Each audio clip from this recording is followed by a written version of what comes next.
Тамаша, мына үйді сіз қанша теңгеге алам деп ойлайсыз? Небәрі бағасы 13 миллион теңге. Бұндай баға айтудың үйдің иелерінің өзінің жеке себептері бар. Енді біздің қазір көріп атырғанымыз үйдің теледидар көру бөлмесі, былайша айтқанда қонақ қабылдау бөлмесі десек те болады.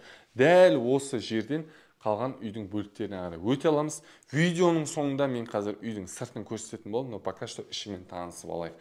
Но бізде көріп тұрғанымыз үйіміздің залы, люстрасын қараңыз, пердесін қараңыз, стол бәрі жақсы әдемі үйлесіп тұр. Үйдің іші светлый.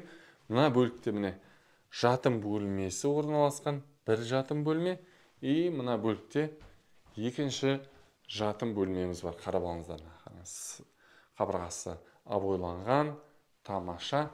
Енді кеттік. Шағын коридор. Үйге мына есік арқылы кіреміз, қазір оны көрсетем бөлек. И мына ас бөлмесінің ішкі көрінісі, натяжный потолок, ас бөлмесі жиһазы, кең ас бөлмесі айта кетейін. Мынау жуыну бөлмесі, кафель, бәрі әдемі, тамаша. Бұл да кең. И үйімізге кіреберіс аймағымыз міне мына бөлікте. Бұл жерде де натяжный потолокты ұмытпаған.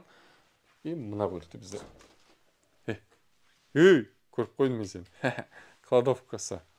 Енді үйдің сыртымен танысамыз қазір. Қалай, үй ұнады ма? Бұл бізде Қызылордадағы басты көшелердің бірі Әл-Фараби көшесі. Мына біздің үйіміздің сыртқы көрінісі, қарап алыңыздар, әдемі сырты. Мына сыртқы қоршауы, воротасы жап-жаңа, жақында салынған вороталардың бірі. Енді жер көлемін қарасаңызшы. Үйдің сыртқы ауладағы көрінісі. Жері 12 соттық достар.